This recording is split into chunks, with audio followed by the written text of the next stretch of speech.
bize bir şey olabilir. Sebebini biliyorum, beni yorabilir. Kafama gelen soruyu bana sorabilir.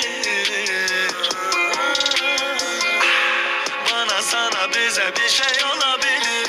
Sebebini biliyorum, beni yorabilir. Kafama gelen soruyu bana sorabilir.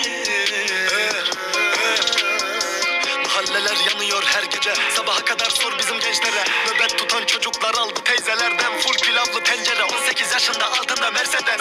Rakibi onu hiç yenemez. Bugünün yarını olabilir ama kimse bana sözü veremez. Also bedank dich bei Gott, ich hab jetzt Erfolg, egal was sein soll. Ich bleibe immer noch derselbe, weißt du. Machen Leute Auge auf, recht du. Bleibe cool und leb mein Leben. Kommt alles aus Herz und Seele. Gott seht, Digga, muss nicht reden. Scheine am Zählen, weiß im Coupé drin. Bedelini ödedik içimiz yana yana yana yana yana. Bile bile bırakır adamı kana kana kana. Böyle vurur yine damara. Bana sana bize bir şey olabilir. Sebebini biliyorum, beni yorabilir. Kafama gelen soruyu bana sorabilir. Bana sana bize bir şey olabilir. Sebebini biliyorum, beni yorabilir. Kafama gelen soruyu bana sorabilir. Şükür ederim Rabbime, silahım var bile, sıkarım kalbine. Yaz yeni beste, flow'da var sesle. İster Mero'da ya da Enes'te. Viele lästern, gebe ein Fick drauf. Mero ballert wieder, aber nix so. Sagen gib auf, aber ich mach's nicht. Fick dein Swag, fick dein amerikanisch.